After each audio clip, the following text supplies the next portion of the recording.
Bueno, hola a todos y todas, bienvenidos a la cursada virtual de Física 3. Bueno, yo soy Susana Landau, la jefe de trabajos prácticos, y les voy a presentar a la ayudante de primera que nos va a acompañar en esta cursada. Hola, ¿qué tal? Mi nombre es Andrés Goya, voy a ser ayudante primera acá en FE3 junto a Susana. Bueno, muy bien. Vamos a tomarnos los primeros minutos de esta clase para contarles un poquito cómo va a ser la modalidad de esta cursada. Nuestra idea es hacer 2 videos de este tipo por semana. En estos videos vamos a dar la clase práctica, es decir, vamos a explicar problemas o dar indicaciones para poder resolver problemas. Nuestro pizarrón en estas clases va a ser un documento PDF que yo les voy a compartir la pantalla y lo voy a ir charlando, y ese mismo documento PDF se lo pueden bajar de la página de la materia, de la sección material adicional.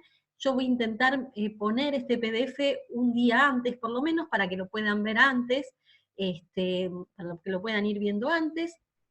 Estos videos los vamos a complementar con clases en vivo usando la herramienta Zoom. La herramienta Zoom tiene la posibilidad de dividir a los estudiantes en grupos de 5, de manera que ustedes van a poder discutir los problemas en grupos de 5 estudiantes, 5 o 6 estudiantes, y nosotros vamos a ir pasando por esas como aulitas virtuales que tiene la herramienta para ayudarlos a resolver cada uno de los problemas. Ustedes desde cada aulita virtual van a poder pedir que venga un ayudante, y bueno, y en la medida de lo posible nosotros iremos pasando por esas aulitas virtuales. La idea es esas consultas hacerlas una vez por semana, típicamente un lunes, pero esta por ser la primera semana lo vamos a hacer el jueves. El horario va a ser de 19 a 22, que es igual al horario de la cursada presencial. Eso lo establece la facultad, nosotros no lo podemos cambiar. Y también les comento que es bastante posible que el parcial lo tengamos que tomar en forma virtual, el primer parcial seguramente, el segundo seguramente que no. Y la idea que tenemos para eso es, bueno, vamos a avisarles a ustedes un horario en el cual va a aparecer el parcial en la página de la materia, les vamos a dar un tiempo, y pasado ese tiempo ustedes van a escanear los ejercicios de la manera que lo resolvieron y lo van a mandar por mail. Les vamos a mandar indicaciones de cómo escanear. Hay la aplicación de Google Drive en Android permite escanear muy fácilmente, y hay otras herramientas que también les vamos a mandar instrucciones por mail, así que ustedes eligen la que les es más fácil. Y para poder ajustar bien esto, 1 o 2 semanas antes del parcial, les vamos a pedir que nos manden un ejercicio escaneado, de manera que ahí vamos a ver, y después les vamos a hacer una devolución, les vamos a decir si ese escaneado está bien o mal, de manera que ustedes puedan practicar antes del parcial para hacer bien los escaneados y no haya problemas con el escaneado en el parcial. Bueno, creo que no me olvido de nada más, entonces vamos a empezar con la clase. Yo les voy a compartir mi pantalla. Esto también lo pueden hacer ustedes. Por ejemplo, si ustedes resuelven un ejercicio en sus casas, lo pueden escanear si tienen un escáner o con esta herramienta de Google Drive, y después, durante estas clases de consulta, ustedes también lo pueden escanear y compartir la pantalla, de manera que todos podamos ver el ejercicio que hicieron y discutirlo, ¿sí? Eso se hace con un botoncito que hay acá abajo que se llama Share. Entonces ahora yo les voy a compartir mi pantalla, y vamos a empezar con la primera clase, donde vamos a tratar la ley de Coulomb y el campo electrostático. Entonces vamos a empezar por recordar la ley de Coulomb, que nos da la fuerza entre dos partículas cargadas, y vamos a definir la fuerza sobre una partícula 1 debido a la fuerza ejercida por una partícula 2 sobre una partícula 1 de la siguiente manera. Esta fuerza es igual a una constante K. K es igual a 1 sobre 4pi epsilon 0. Epsilon 0 tiene unidades, no voy a discutir en este momento las unidades, sino al final de la clase.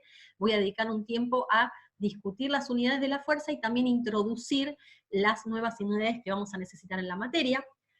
Entonces, la fuerza electrostática sobre la carga Q1 es esta constante K, el valor de la carga Q1, el valor de la carga Q2, que es la que genera la fuerza sobre la carga Q1, y acá viene la resta de la posición de la partícula 1 menos la posición de la partícula 2, dividido la distancia entre partículas 1 y 2 al cubo, ¿sí?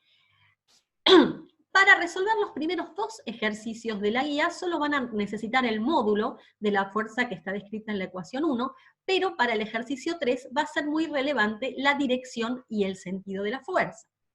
Entonces, para resolver el ejercicio 3, vamos a necesitar la ley de Coulomb para muchas cargas, que es una generalización de la ecuación anterior. Entonces vamos a generalizar esta expresión para el caso de la fuerza sobre una carga Q que está situada en una posición R, y la fuerza generada por una configuración de cargas Q sub I situadas en posiciones RI. Entonces, esa fuerza se escribe como esta constante K, que es 1 sobre 4 pi epsilon 0, el valor de la carga Q, sobre la cual se está ejerciendo la fuerza, y esto va multiplicado por la sumatoria sobre cada una de las carguitas de la configuración de carga, del valor de la carga, la posición de la carga sobre la cual se está ejerciendo la fuerza, menos la posición de cada una de las carguitas, dividido la distancia entre la carga sobre la cual se está ejerciendo la fuerza y las carguitas que están ejerciendo la fuerza al cubo. Como les anticipaba antes, para el ejercicio 3 va a ser muy relevante la dirección y el sentido de la fuerza. Pero antes de ir para el ejercicio 3, déjenme hacerles un comentario importante. Para la fuerza electrostática, al igual que para la fuerza gravitatoria newtoniana que ustedes estudiaron en Física 1, vale lo que se llama el principio de superposición. Es decir, que la fuerza generada por un conjunto de cargas es la suma de las fuerzas individuales generadas por cada una de ellas. ¿Sí?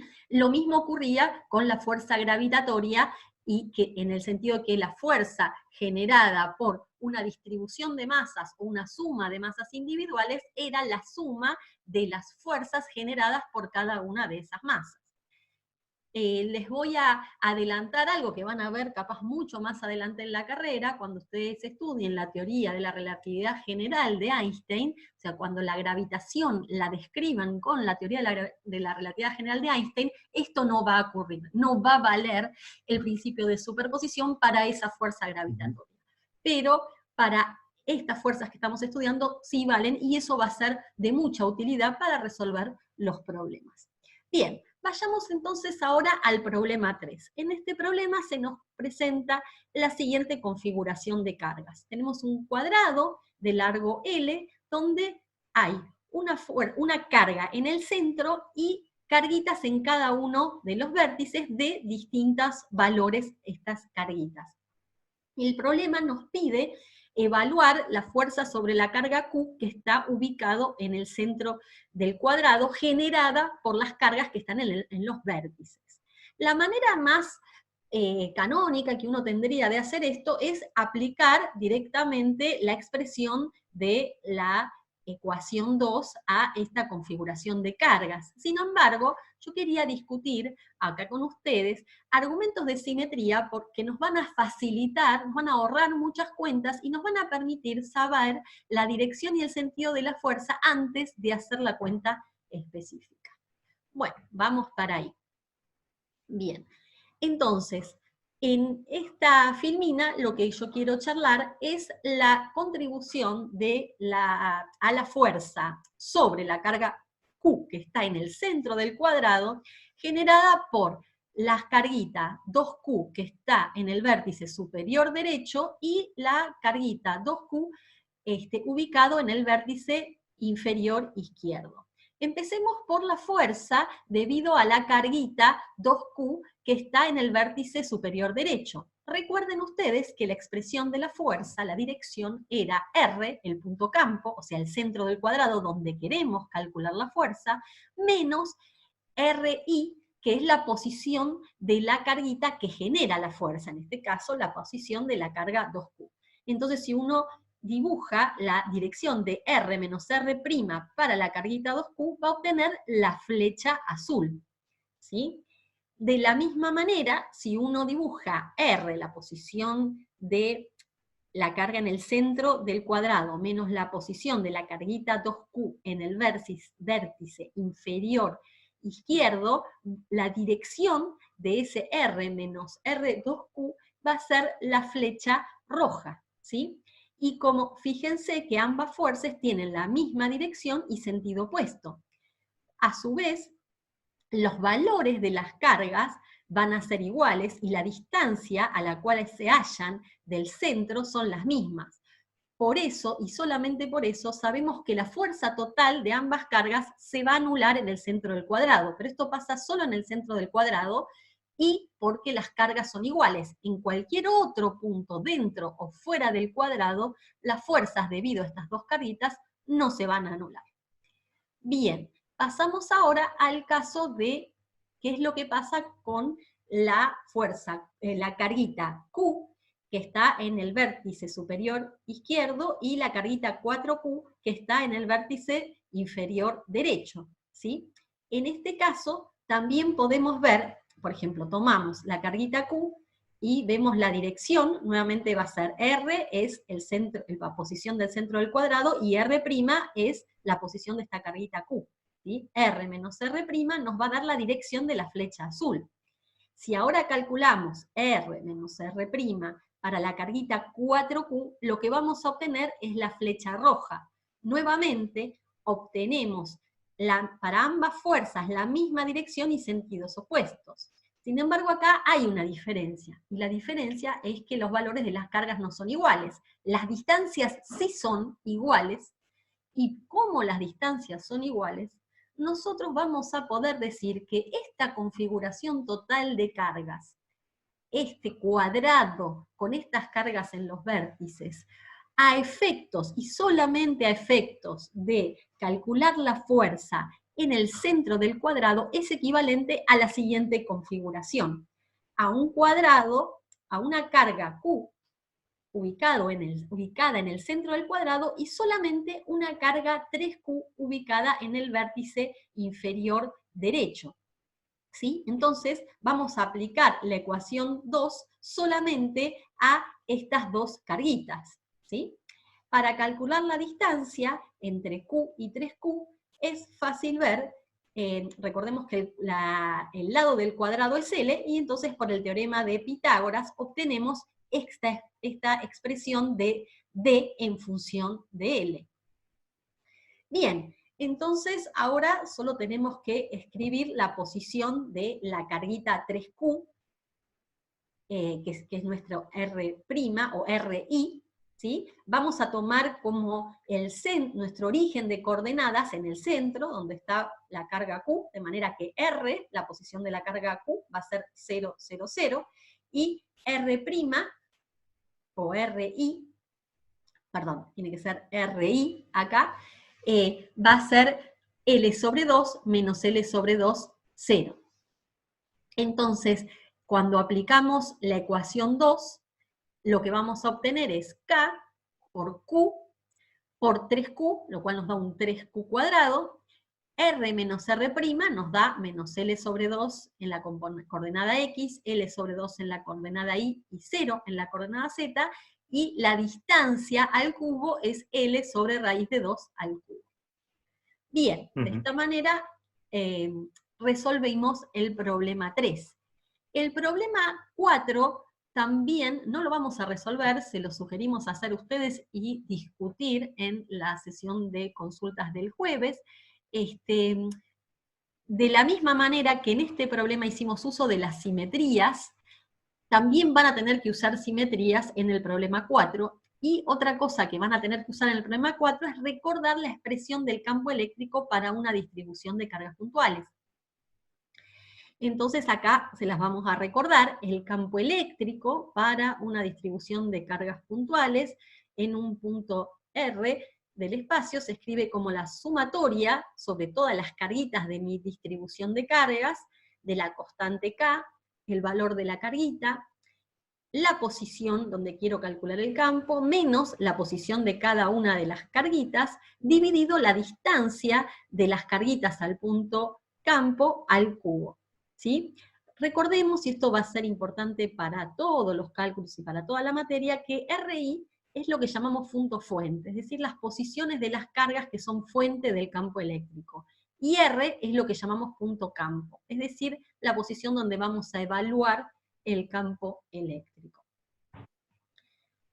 Es importante recordar también que para este campo eléctrico, al igual que recordamos para la fuerza eléctrica, vale lo que llamamos el principio de superposición. Es decir, que el campo de un conjunto de cargas es la suma de los campos generados por cada una de ellas.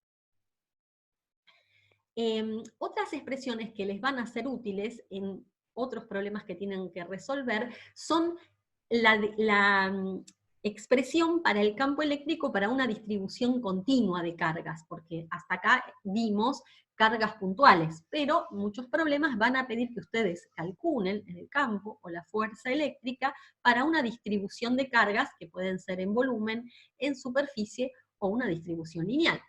En el caso de una distribución en volumen, la expresión para el campo eléctrico es la que estamos viendo acá. En vez de una sumatoria, ahora vamos a tener una integral sobre B', que es sobre el volumen donde está la distribución de cargas, la constante K, ρ de R' es la distribución en volumen de cargas, R va a ser el punto campo, donde nosotros queremos calcular el campo, menos R', que es el punto fuente, donde está la distribución de cargas, dividido la distancia entre R y R' al cubo. De manera similar, como les decía, en algunos casos, por ejemplo los problemas 5 y 6, la configuración de cargas va a ser una distribución lineal o superficial. Entonces, para el caso de una distribución lineal, la expresión va a ser esta que ven acá, la integral va a ser sobre, la integral siempre se hace sobre la distribución de cargas, entonces si es una línea, vamos a integrar sobre una línea de la distribución lineal, nuevamente por R menos R', e integramos en esa línea. En el caso de tener una superficie, ¿sí? Vamos a tener una integral sobre la superficie, de otra vez la constante, por la distribución superficial de cargas, integrado en la superficie donde se encuentra la superficial de cargas, ¿sí? Recuerden siempre que R es el punto campo donde queremos evaluar la distribución de cargas, y R' es la posición de la fuente del campo eléctrico, es la posición de la distribución de cargas cuyo campo queremos calcular. ¿Un comentario? Sí, adelante. No, que fíjense que si bien uno está cambiando densidades de carga en volumen, en superficie, de línea, las unidades del campo eléctrico, cada una de esas expresiones son todas las mismas. Siempre es, por ejemplo, en el caso del volumen, de la distribución de carga en volumen, es Coulomb sobre metro cúbico o distancia al cubo, pero ese factor se ve compensado por el diferencial de volumen, así lo mismo con el diferencial de superficie y el diferencial de línea. Entonces, pueden chequear de que las unidades en cada una de esas expresiones que ellos usan son la misma. Sí, básicamente eso, pese a que las integrales son de distinta cantidad de dimensiones, el campo eléctrico siempre tiene las mismas unidades, que son las correctas.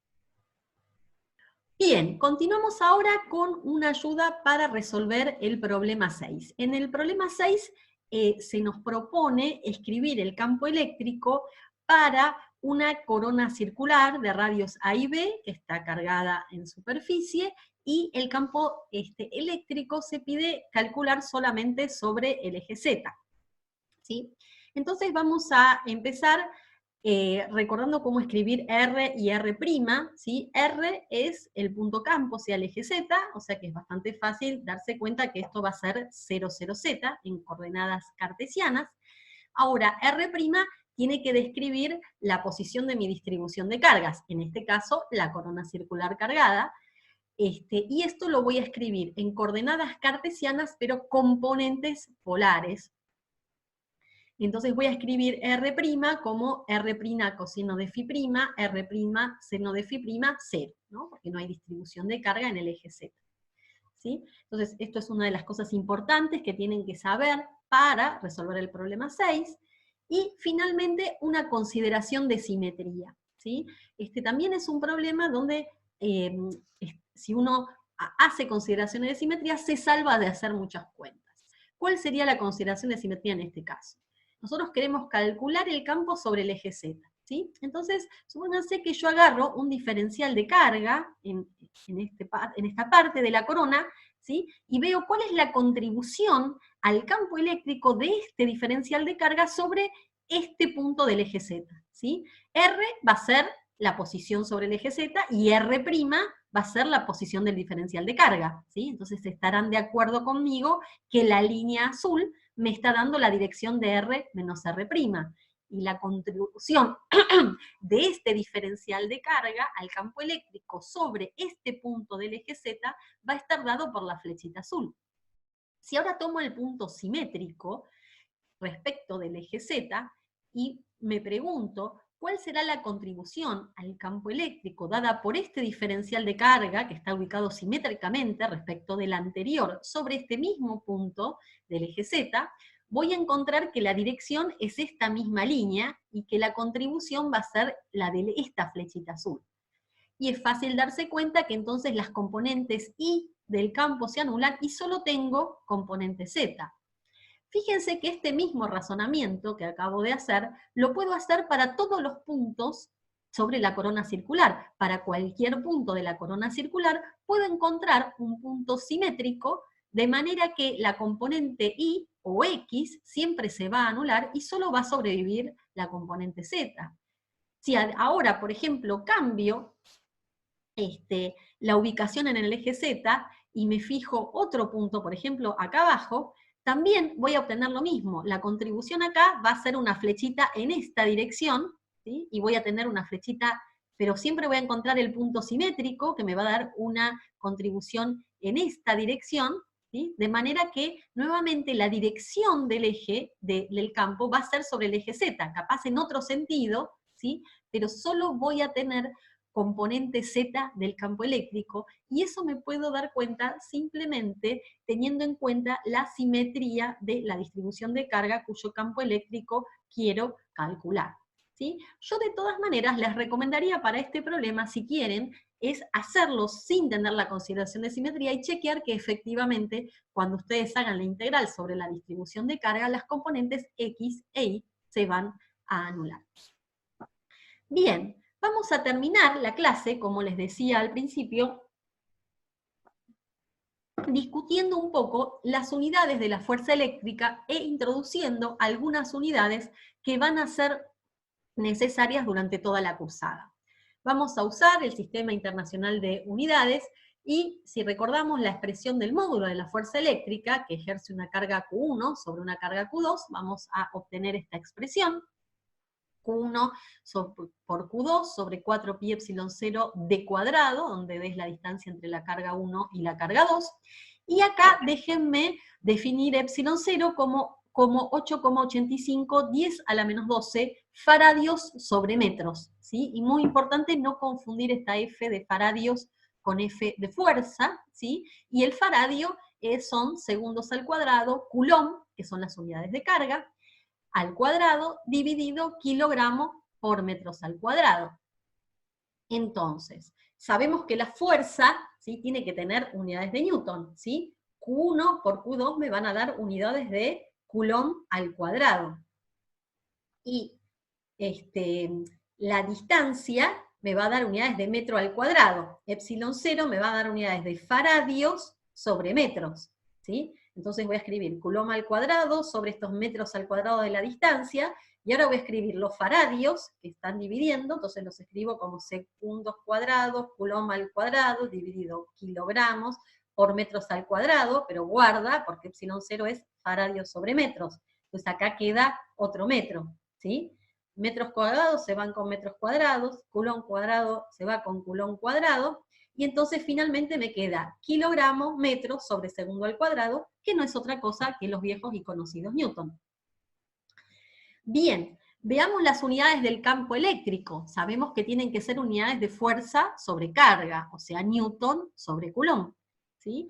Recordemos la expresión para el módulo del campo eléctrico, es Q sobre 4pi epsilon 0 d cuadrado, o sea, efectivamente es lo mismo que la fuerza, pero no tiene carga al cuadrado, sino simplemente carga. Entonces esto van a ser Coulomb sobre metros al cuadrado, este metros al cuadrado viene de la distancia al cuadrado, y ahora escribimos directamente lo que son faradios sobre metros, segundos al cuadrado, coulomb al cuadrado, metros al cubo, porque faradios sobre metros, kilogramos, ¿sí? Del metros al cubo y metros al cuadrado me sobrevive un metros, kilogramos, segundos al cuadrado, y entre coulomb y coulomb al cuadrado sobrevive un coulomb. Así que finalmente obtengo lo que es razonable, que las unidades del campo eléctrico son newton sobre coulomb. Pasemos ahora a unidades que nos van a servir durante todo el curso, capaz no en esta primera parte, pero sí en la segunda parte. Para eso vamos a definir el ampere, que son las unidades de corriente eléctrica. Ampere son unidades de coulomb de carga sobre tiempo, coulomb sobre segundo. Con esta definición, tomando en cuenta los amperes, el campo eléctrico lo puedo expresar como metros, kilogramos, segundos al cubo por ampere. Vamos a definir también el volt, que es metro cuadrado, kilogramo, sobre segundos al cubo por ampere. Y con esta definición, ustedes van a poder ver que el campo eléctrico, que es metros, kilogramos, segundos al cubo por ampere, ¿sí? Si volt era metros cuadrados, kilogramos, segundos al cubo por ampere, entonces el campo eléctrico es simplemente volt sobre metros, ¿sí? Y finalmente, en la tercera guía nos va a hacer mucha utilidad el watt, que son unidades de potencia, y es unidades de energía, de joule, sobre segundos. Estas unidades estamos acostumbradas, pero esto es igual a volt sobre ampere. Bueno, esto ha sido la primera clase, esperemos que se haya entendido, si no, vamos a poder discutir todas las dudas en la clase de consulta, y los esperamos en el próximo video. Muchas gracias.